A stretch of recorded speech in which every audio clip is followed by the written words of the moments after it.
अमरावती जिल्ह्यात कोरोना आकडेवारीत मोठा स्फोट होताना दिसून येत आहे। रोजच कोरोनाबाधित रुग्ण आढळून येत आहेत, तर तेवढ्या मोठ्या संख्येने रुग्ण उपचाराला रुग्णालयात दाखल होत आहे। मात्र उपचारासाठी दाखल झालेल्या रुग्णांना बरे न होता त्यांच्यावर मृत्यू ओढवून घेण्याची परिस्थिती रुग्णालयात होत असेल तर कमाल नाही का? होय, असाच प्रसंग आता अमरावती सुपर स्पेशालिटी कोरोना रुग्णालयात घडताना शुक्रवारी दिसून आला। सुपर कोरोना रुग्णालयात उपचारासाठी अनेक रुग्ण उपचारासाठी दाखल झाले। यात वृद्धांची संख्या जास्तच, त्यातही या रुग्णांवर लक्ष देण्यासाठी डॉक्टर आणि इतर वैद्यकीय कर्मचारी दुर्लक्ष करीत असताना दिसून येत आहे। आता हाच पहा व्हिडिओ, जो की रुग्णांच्या नातेवाईकांना आपल्या मोबाईलमध्ये रुग्णालयातील घडलेला सर्व भोंगळ कारभार कैद केला आहे। ऐसा नहीं, फोटो नहीं, बात का सबूत चाहिए, बात का सबूत चाहिए, बात की सबूत चाहिए, सबूत चाहिए, बात का सबूत चाहिए मेरे को। वहाँ पे सवेरे से लाश पड़ी है सर, उसको अभी तक उठाया नहीं गया। वहाँ पे पेशेंट अभी तक है, वहाँ पे पड़े हुए। हम लोग यहाँ पे मरने के लिए आए क्या? आप फिर काम किसका है? वहाँ से लाश उठाना काम किसका है? साफ सफाई करना काम किसका है? किसका यहाँ पे साफ सफाई करना काम? सर इधर मेरे को जवाब दो आप, नहीं तो मेरे को बड़े डॉक्टर का नंबर दो। बड़े डॉक्टर, मैं लास्ट की वीडियो निकालता अभी।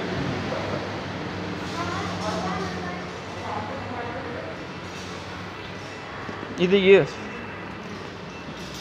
यहाँ सामने सभी लोग पेशेंट है कोरोना के, और यहीं 15 फुट पे लाश सवेरे से पड़ी है।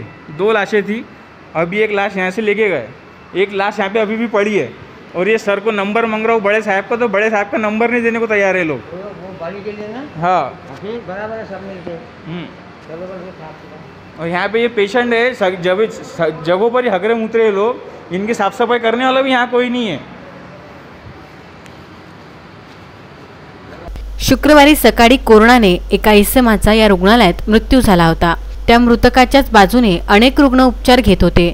मात्र मृत्यू झाल्यावर सुद्धा त्या मृतकाचा शव सकाळपासून नेण्यात आले नाही, तर बाजूला तासनतास ठेवण्यात येऊन वैद्यकीय कर्मचाऱ्यांनी आपले कर्तव्य पूर्ण केले। त्यात मृतकामुळे इतर रुग्णात भीतीचे वातावरण निर्माण होऊन त्या मृतकला नेण्याचे अनेक रुग्णांनी डॉक्टरला विनवणी केली, मात्र त्याकडे डॉक्टर कर्मचाऱ्यांनी पूर्णपणे दुर्लक्ष केले।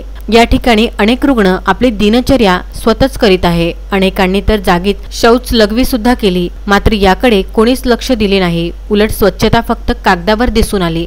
कोरोना रुग्णालयात रुग्णांची छान सेवा दिली जाते असा समज बाहेर स्पष्ट केला जातोय, आणि कोरोना हा संसर्ग रोग असल्यामुळे कोणाची आत जाण्याची हिंमत पण होत नाही, त्यामुळे आतील सत्यता बाहेर दिसून येत नाही। परंतु एका इसमाने या रुग्णालयातील दयनीय अवस्था पाहून तेथील डॉक्टरांना वारंवार विनवणी करून सुद्धा काहीच व्यवस्था करण्यात आली नाही। फक्त सिनियर डॉक्टरला सांगतोय एवढंच बोलून प्रकरणावर पडदा टाकण्याचा प्रकार या रुग्णालयात दिसून आला। या ठिकाणी उपचारासाठी आलेल्या महिलेने सुद्धा आपल्या व्यथा मांडल्या।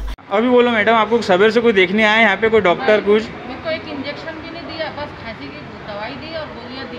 बस मैंने 4-5 बार बोल दिया तुमको नहीं है, तुम्हारा मेरे।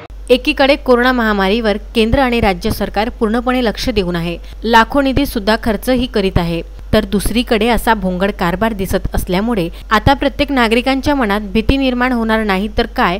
अमरावती जिल्ह्यातील खासदार, आमदार, जिल्हाधिकारी महोदय, आपण या गंभीर बाबींवर लक्ष द्याल का? हलगर्जी करणाऱ्या वैद्यकीय कर्मचाऱ्यांवर कार्यवाही करणार का? अशी चर्चा नागरिकांमध्ये दिसून येत आहे।